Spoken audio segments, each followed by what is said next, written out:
नमस्कार दोस्तों। आइए करते हैं स्टार्ट। रेलवे के एग्जाम जैसे हमारे चल रहे हैं, तो इसमें किस तरह के क्वेश्चंस पूछे जा रहे हैं और कैसे बेहतरीन से बेहतरीन कॉन्सेप्ट को जानने के लिए आइए लगाते हैं, कुछ करते हैं चंद क्वेश्चंस। जैसे कि हमारा पहला क्वेश्चन है कि 3 number are in the ratio is the 1:5:6, मतलब 3 नंबर का रेशियो दिया गया है, एक 1:5:6 and there LCM is 5:50। Then what is the HCF? उसका एचसीएफ क्या है? देखिए, दो इनका रेशियो है, तुम लिख लेंगे 1x और 5x और 6x, ये हो जाएगा। तो इसका एलसीएम लेना है, तो इनमें क्या कॉमन है? इनमें देखिए आप, x कॉमन है इन सभी में, तो x को बाहर कर लेंगे इंटू 1 और 5 और 6 का एलसीएम कितना हो जाएगा? 5 6 जा 30, 1 इंटू 5 इंटू 6 कितना आ जाएगा? 30, यानी x इंटू 30 इक्वल टू कितना दिया गया है? 5250। ये है इसका एलसीएम। तो ये मल्टीप्लाई में इधर जाएगा divide, right? x equal to 5250 upon 30। Zero से जीरो कैंसिल, 3 से चला गया, ये 17, 3 17 जा 51 और 3 5 जा 15, यानी x इक्वल टू कितनी आ गया? 175, जो कि इसका क्या है? x ही इसमें कॉमन था, तो इसका क्या हो जाएगा? हाईएस्ट कॉमन फैक्टर, जो ऑप्शन नंबर डी। आइए लगाते हैं दूसरा क्वेश्चन। दोस्तों इसी तरीके से आसानी से इस क्वेश्चन को हम उड़ा देंगे। जैसे if 4 sin θ equal to √17, if 4 sin θ equal to √7, then the value of the cot theta is what? यानी साइन थीटा ये मल्टीप्लाई में ही इधर जाएगा डिवाइड में, तो साइन थीटा इक्वल टू कितना हो जाएगा? √7/4। साइन थीटा इक्वल टू √7/4, यानी कि साइन थीटा होता कितना है? Perpendicular upon hypotenuse. Perpendicular upon hypotenuse होता है। पाइथागोरस की मदद से हम h² equal to P square plus B square, हम आसानी से बेस का बेस निकाल लेंगे हम। तो हाइपोटेन्यूस की जगह रख दिया इसका 4 का स्क्वायर इक्वल टू परपेंडिकुलर यानी कि √7 का स्क्वायर प्लस बेस का स्क्वायर। इस पैटर्न में रख दिया, 4 चौको 16, यहाँ पे सातों सते कितना? √7 का स्क्वायर कितना हो जाएगा? 7 हो जाएगा, प्लस बेस का स्क्वायर, ये 7 इधर आ जाएगा, 16 - 7 इक्वल टू बेस का स्क्वायर। 16 - 7 होता है 9, स्क्वायर इधर आएगा अंडर रूट 9, यानी कि base equal to under root 9, यानी कि क्या हो जाएगा? 3। बेस की वैल्यू कितनी आ गई? 3। और कॉट थीटा कितना होता है? कॉट थीटा हो जाता है hypotenuse upon perpendicular. Cot theta आपका कितना हो जाएगा? कॉट थीटा हो जाता है यानी कि tan का इनवर्स। परपेंडिकुलर tan कितना होता है? परपेंडिकुलर अपॉन बेस, तो कॉट थीटा हो जाएगा बेस अपॉन परपेंडिकुलर। तो कितना आ जाएगा? बेस निकल के आया 3, बेस की वैल्यू आई है 3 और परपेंडिकुलर हमारा है √7, यानी 3/√7 वी कैन राइट हियर 3/√7। तो यहाँ पे नहीं गिवन है, तो अब क्या करेंगे? रूट डिनोमिनेटर में क्या है? रूट दिया गया है √7, तो इसको √7 से मल्टीप्लाई कर लेंगे और √7 से इधर मल्टीप्लाई कर देंगे। √7 इंटू √7, 7, 3√7/7,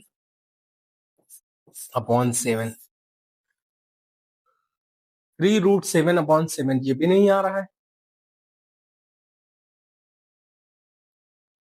7, 4 चौको 16, 16 - 7 कितना हो जाएगा? 9। Base equal to 3, perpendicular upon base, base upon perpendicular. तो दोस्तों यही होगा 3√7/7, यही इसका आंसर होगा। तो आइए करते हैं दोस्तों अगला सवाल।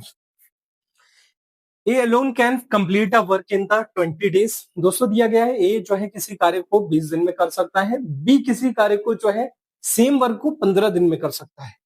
तो कह रहे हैं कि वो जो है, यानी लिख लेते हैं, ए किसी कार्य को 20 दिन में करेगा और बी किसी सेम कार्य को कितने दिन में करता है? 15 दिन में करता है। तो टोटल वर्क निकाल लेंगे। 20 और 15 का एलसीएम कितना हो जाएगा? 20 और 15 का एलसीएम हो जाएगा 60। तो इसकी एफिशिएंसी आ जाएगी, यानी कि 20 कितने बार में 60 आएगा? 3 बार में। 20 दिया 60 और 15 चौको 60। तो ये तीन, ए की एफिशिएंसी 3 है और बी की एफिशिएंसी क्या है? 4 काम करेगा। एक दिन में वो 3 काम करता है, ये 4 करता है। तो दोनों मिलके शुरुआत कह रहा है कि शुरुआत जो है ए से करी जा रही है। पहले दिन ए करेगा, अगले दिन क्या करेगा? कौन करेगा? बी करेगा। तो यानी कि पहले दिन कितना? 3 काम करेगा। अगले दिन बी कितना काम कर लेगा? 4 काम कर लेगा। तो ऐसे कितना, 2 दिन में कितना वर्क हो गया? 7 हो गया। तो जरा इसको काट लेते हैं 60 को। 7 चला जाएगा सीधे के सीधे 60, 7 सातों 8 56। यानी कि ये शुरुआत से जब कम करेंगे तो कितना? यानी कि 8 दूना 16, 16 दिन तक की 56 वर्क हो जाएगा। अब वर्क कितना बचा? 4 वर्क बचेगा, जो कि अगले दिन कौन करने वाला है? अगले दिन कौन करेगा? यानी कि 17वें दिन। अब बी का नंबर आया, जब ए का नंबर आया 17वें दिन, तो वो 3 कार्य करेगा, तो बच जाएगा 1 कार्य। एक काम कौन फिनिश करेगा? अगले दिन, जो कि बी फिनिश करेगा। ठीक है, तो वर्क कितने दिन? 16, 1 17, 1 18। टोटल वर्क कितने हैं? 18 डेज में वर्क हुआ। आइए दोस्तों करते हैं अगला सवाल। पहले लिख लेते हैं यहाँ पे श्याम की इनकम। श्याम की इनकम मान लीजिए 100 है, तो राम की इनकम कितनी ज्यादा है? 30% ज्यादा है, यानी कि 130 हो गया। इसको 130% इसका ज्यादा, तो इसके कितना है? 130 रुपए। तो कह रहा है कि श्याम की इनकम कितना लेस है राम की इनकम से। तो देख लेते हैं। श्याम की इनकम देखा जाए तो कितना? 30 कम है। किसकी इनकम से? राम की इनकम से।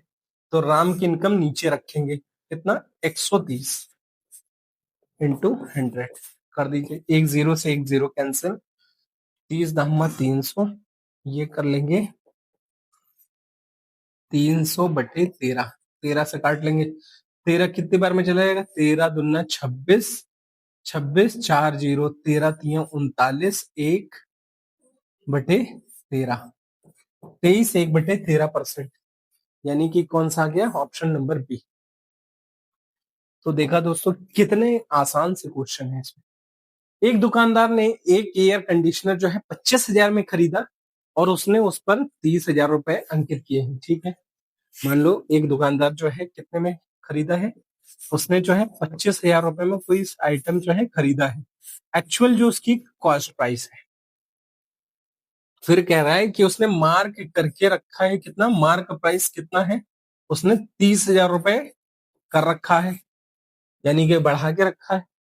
फिर कह रहा है कि वो ग्राहक को अंकित मूल्य पे वो छूट देकर बेचता है, फिर भी उसे 10% का लाभ होता है।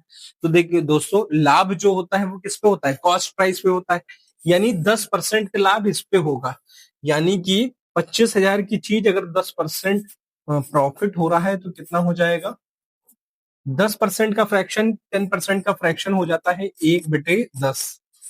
यानी 10 की चीज 1 बढ़ गई तो कितनी हो जाएगी? 11 हो जाएगी। तो जीरो से ये जीरो खत्म, 11 इंटू 25, तो कितना जाएगा? 275 और ये 2 जीरोस। ठीक है, ये कितना है? 27,500 रुपए। यानी कि कोई चीज कितने की बिकी? 27,500 की बिक रही है। तो इस पे कितने का डिस्काउंट? इस पे कितने का डिस्काउंट? सीधा सीधा 2,500 रुपए का डिस्काउंट हो गया। किसके ऊपर? 30,000 पे मिला है उसको, तो नीचे 30,000 कर देंगे इंटू 100। 2 जीरो से 2 जीरो गए, 1 जीरो से 1 जीरो गए, 1 जीरो से 1 जीरो कटा। 25/3, 25/3 आ गया, जो कि तीनों 8 24, 8 1/3%।